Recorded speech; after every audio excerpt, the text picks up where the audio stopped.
¿cómo están? El día de hoy les vamos a contar un cuento de alguien que seguramente conocen si son televidentes de hace tiempo, porque es una persona que colabora con Jalisco TV de manera regular y que en el pasado Festival de Papirolas fue el personaje del año. El día de hoy vamos a escuchar un cuento escrito e ilustrado por Memo Plastilina. Este es su primer trabajo como escritor y el segundo como ilustrador. Él es de la ciudad de Guadalajara y actualmente se dedica a dar talleres de plastilina, a ilustrar muchos libros y también algunos pósters para obras de teatro. ¿Se imaginan? Dedicarse a algo como la plastilina, algo que haces desde que estás chiquitito. Pues bueno, este libro se llama Pijama y ya descubriremos por qué y quién es Pijama. Así que escuchemos este cuento de la editorial española GU, escrito e ilustrado por Memo Plastilina. Pijama. A Mina le gusta leer una y otra vez sus libros favoritos. Se imagina que muchas de esas aventuras están sucediendo en ese momento fuera de su casa. Al mirar a la calle, inventa historias de lo que ve, de la tienda de flores, del repartidor de pan en su bicicleta, del perro que ladra a los pájaros, del árbol que se quedó atrapado en media avenida por no saber cruzar. Un día, escuchó un ruidito extraño en la ventana. Ta, ta, ta, ta, ta, ta, ta, ta, ta, ta, ta, ta. ¿Qué será? La abrió y un viento muy cálido, con aroma dulzón, naranja, vainilla, la hizo sonreír. De pronto, desde el cielo, un enorme gato, montado en una sombrilla, aterrizó sobre ella. «Me salvaste», dijo el felino. «Pensé que me estrellaría y perdería otra vida». Mina se puso muy atenta, pues sabía que siempre que un gato habla, algo extraordinario pasa. Aunque a ellos les gusta parecer simples animalitos inofensivos. ¿Ves aquella sombrilla? Se llama Mop. Móntate en ella y agárrate fuertemente, ordenó el gato. El viento sopló tan rápido y tan fuerte como si quisiera apagar las velas de un gran pastel, empujándolos fuera de la habitación. Cuando se quedaban calladitos y ponían atención, alcanzaban a escuchar un sonido muy gracioso, similar a un latido de corazón que hacía la sombrilla cuando el viento la empujaba. Mop, mop, mop, mop, y así sonaba. El gato le explicó a Mina que viajarían a 3 lugares, que ella anhelara con todo el corazón. ¿Anhelar?, preguntó Mina.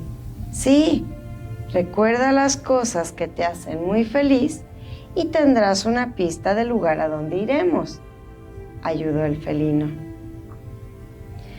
Recordó alguna vez que la piel se le puso chinita en un momento muy feliz. Pensaba que quizás eso sería anhelo y sonrió. Las nubes gordas los alcanzaron y envolvieron. Todo era blanco alrededor. Desde pequeñita jugaba a encontrar formas de animales en ellas, pero respirar las nubes era muy, muy refrescante. Menta, pensó. Mop comenzó a bajar hasta que tocaron el agua. Llegaron al océano y fueron invitados a la fiesta de las olas. El mar abrió su boca y los tragó para mostrarles sus colores, sus burbujas y sus sueños.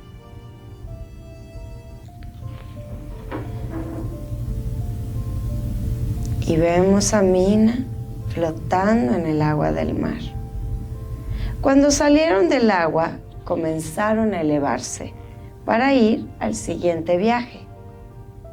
Subieron tanto que la tierra se veía pequeñitita y las estrellas los rodearon, como si fueran niños traviesos que los invitaban a jugar. Y aquí vemos a Mina y a Pijama alrededor de un planeta y en la luna.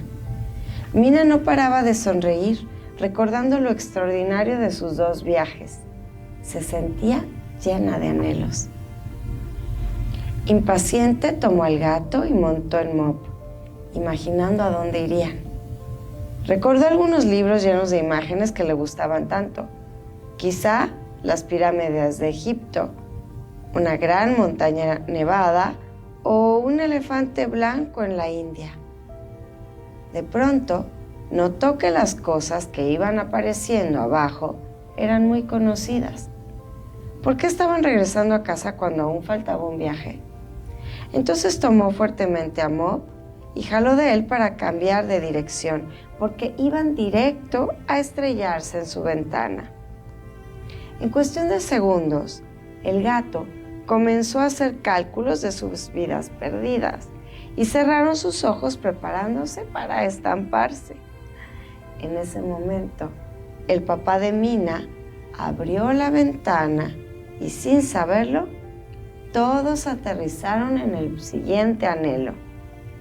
Desde ese día, Mina entendió que estaba rodeada de anhelos y que solo bastaba poner atención para poder encontrarlos. Su ventana siempre permaneció abierta para que hubiera más aventuras. Mop se fue a buscar personas que quisieran viajar y el gato encontró sus anhelos. Se quedó para siempre con Mina y ella le regaló un nombre. Le puso Pijama, porque las rayas que tenían en sus patas traseras parecían un pantalón. ¿Sabes cuáles son las cosas que te hacen feliz? Hasta ponerte la piel chinita. Si pudieras subirte en Mop, ¿a qué lugares viajarías? Y ahí termina el cuento. Pero Memo, que es tan generoso, en la parte final del libro y que ustedes pueden ver en pantalla ahora, nos enseña cómo elaborar nuestro propio gato, en este caso Pijama, con plastilina color blanca y poquito negro. Porque, ¿qué crees? Así era su gato, llamado Pijama, que le sirvió a Memo como inspiración para escribir este cuento. Tú, así como Memo, te has preguntado cuáles son tus sueños, tus anhelos, a dónde te gustaría ir. O tal vez tienes una mascota que te inspira a escribir un cuento, a hacer un dibujo o crear historias. ¿Sí? ¿En qué te quedas pensando? ¿Sabías que existen 2 países donde no se puede comprar Coca-Cola? Uno es Cuba y el otro Corea del Norte. Fuera de eso, el refresco se encuentra en todo el planeta. Facebook es azul debido a que Mark Zuckerberg es daltónico. ¿Sabías eso? Hay una red social en China que es más grande que Instagram y se llama WeChat y tiene 900 millones de usuarios. El ser humano ingiere alrededor de 16,000 toneladas de potasio al año. ¿Sabes cuántas personas trabajan en la oficina de WhatsApp? Solo 55 trabajadores. Increíble, ¿no?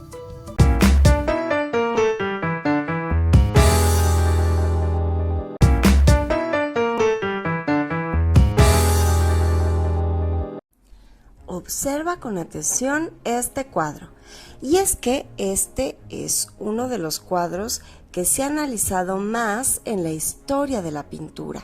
Y pareciera algo como muy normal, como nada fuera de lo normal, digamos. Como, es un cuadro donde hay 2 personas tomándose de la mano. Sí, pero vamos a observar, a ver. Esas 2 personas se toman de la mano porque son un matrimonio. El caballero, que usa un gran sombrero, sostiene la mano de su esposa, una mujer que se encuentra embarazada. Se trata del matrimonio Arnolfini, y así es el nombre de esta pintura. Es un cuadro del pintor flamenco Jan van Eyck. Y bueno, ¿por qué es flamenco? ¿Acaso es español y baila? No. Aquellas personas que son originarios de Bélgica se les llama flamencos. Y el idioma también es en la mitad del país el francés y en la otra mitad es el flamenco. Este cuadro específicamente que estamos analizando el día de hoy es de 1434 y representa a Don Giovanni Arnolfini, que era un rico mercader, o sea, se encargaba de las compras, y su esposa Giovanna Cenami. Y ellos tuvieron su casa en la ciudad de Brujas, en Bélgica, entre 1420 y 1472. Pero ahora vamos a analizar esta pieza. Este es sin duda uno de los cuadros más importantes del autor. Además, es uno de los primeros retratos que no trata sobre vida de santos o que representaba una escena costumbrista. ¿Qué es una escena costumbrista? Como alguien cocinando, alguien en el campo. Este es un retrato. Y en esta pintura vemos a estas dos personas en primer plano, quiere decir muy cercanas a nosotros. Están en el interior de una casa, más específicamente en una alcoba, en una recámara. Como el retrato quiere mostrar a este matrimonio Arnolfini como dos personas muy ricas, el cuadro, el pintor quiso representar en el cuadro todos los objetos de lujo que vamos a conocer a continuación. A todos nos hace pensar el pintor que la mujer de la pintura, llamada Giovanna Cenami, que vivió en París y que era de una familia muy rica, bueno, el autor nos quiere hacer pensar, y eso te dije al principio, que esta mujer estaba embarazada. Sin embargo, esta pareja nunca pudieron tener un hijo. Sin embargo, el pintor quiso hacer parecer que ella estaba embarazada, no solamente porque se le ve un abultado vientre, sino que ella tiene una actitud como de bajar la cabeza y de acariciar el vientre con su mano izquierda, en señal de que está acariciando a su bebé que está en el vientre. La realidad también es que en la época gustaba de representarse a las mujeres en ese estado, embarazadas, pero no es el caso de este matrimonio de gente muy rica. Y podemos saber que son muy ricos también por la ropa que están usando. Es ropa muy cara. Y también hay algunos detalles en el cuadro. Por ejemplo, atrás del personaje masculino, atrás de Don Giovanni, hay unas naranjas. Las naranjas eran un producto muy caro que se mandaba del sur de Europa, por ejemplo, de Italia, de Grecia, de España, a las partes más al norte del continente europeo, como en este caso, Bélgica. Entonces, la gente que tenía naranjas en su casa es porque era muy rica, porque podía pagar el precio de esa fruta. También las naranjas simbolizan dinero, prosperidad, o sea que va a venir mucho dinero, pero también hacen una referencia, nos están diciendo a los que vemos el cuadro, que ese matrimonio se casaron en el Mediterráneo, donde hay muchas naranjas. Acuérdense que era un lujo comer naranjas en los países nórdicos de Europa. En el cuadro también vemos otro personaje. Está a los pies del matrimonio. es un perro. Y este animal es un detalle gracioso del cuadro que hace un gran contraste con lo serio del momento del matrimonio, porque es un perrito muy gracioso, la verdad. Si nos fijamos muy bien en los detalles de la pintura, en el pelo del animal, es un logro técnico. Imagínense lograr este pelaje del perrito con pincel en 1430 y tantos. Es dificilísimo. Pero también los perros representan la fidelidad, y que esté un perro en medio de los esposos quiere decir que se son fieles y leales como lo son los perros. Hay muchos símbolos en este cuadro, como por ejemplo la cama. La cama y las telas que están sobre de ella, que son de un color rojo. El rojo es el color de la pasión. Y el rojo contrasta con el color verde del vestido de Giovanna. También la alfombra que hay junto a la cama es muy lujosa y cara. Es otra muestra que tiene el pintor para decirnos que este matrimonio es muy, muy rico. Y la cama está pintada en el cuadro como un símbolo importante del lugar en donde se nace y se muere. Recuerden ustedes que en el siglo XV, al que corresponde esta pintura, no había hospitales. La gente tenía a sus bebés en la casa. Las mujeres daban a luz a cuclillas, acostadas casi nunca, aunque nos han hecho pensar eso. Esto es más reciente en la historia, pero están generalmente en su recámara, en el lugar más caliente, en donde puede estar una persona ayudando a nacer a los bebés, es en la habitación principal, para que después, una vez que nació el bebé, las mujeres puedan acostarse a descansar con su bebé. Les digo que este cuadro tiene un montón de símbolos, y esa lámpara que aparece en medio del cuadro también tiene algo importante que decirnos. La lámpara, a diferencia de otras lámparas que se representan en los cuadros, fíjense bien, solo tiene una vela encendida, y eso no fue por un error del pintor. Lo que nos quiso decir es que esa vela prendida simboliza la llama del amor. Es una costumbre de Bélgica encender una vela el primer día de la boda. La luz que entra entonces en este cuadro no proviene de esa única vela, sino de la ventana que está allí en la habitación. Es luz exterior, pero es lo suficientemente iluminado el cuadro para que podamos ver la vela encendida. La vela también representa lo sagrado. En las iglesias hay velas, y a veces representar velas prendidas en los cuadros representa la presencia de una divinidad de Dios. Mucho se ha dicho que este cuadro representa el matrimonio, la boda de esta pareja, pero nos llama la atención porque la gente no se casa en una recámara, sino en una iglesia. Pero en aquella época se pensaba que una unión entre un hombre y una mujer se podía celebrar sin sacerdote en cualquier lugar, siempre y cuando hubiera un documento que dijera que esas dos personas querían estar juntas y que hubiera testigos. Así que podríamos pensar que este cuadro se trata de una boda secreta. Todavía no sabemos eso.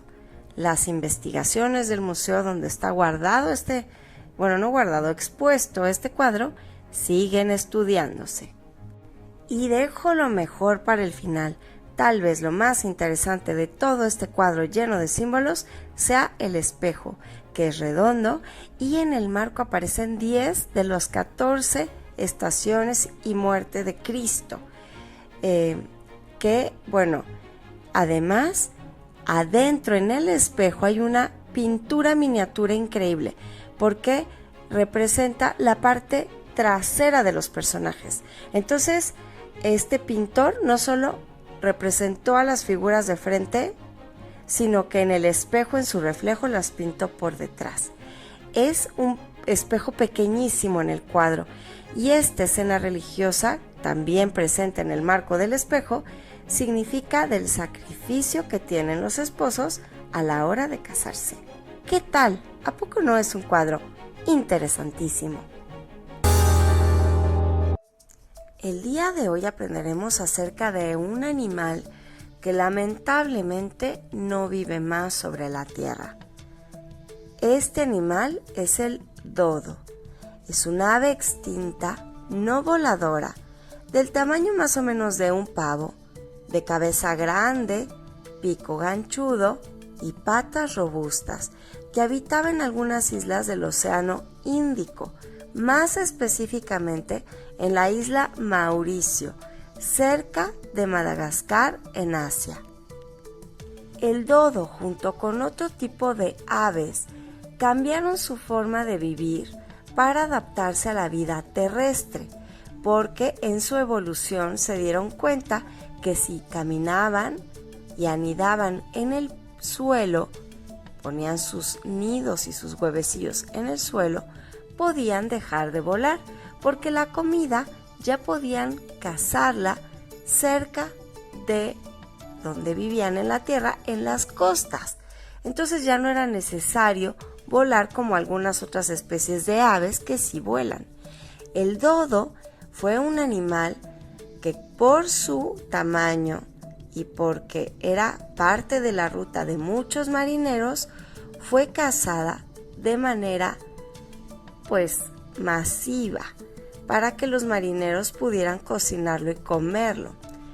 Otro de los riesgos de su extinción es porque los marineros que llegaban a esta isla donde se encontraba el dodo se dieron cuenta que no eran unas aves muy inteligentes y eran muy fáciles de cazar, porque no representaban riesgo al no defenderse y al no volar, porque podrían corretearlos y cazarlos.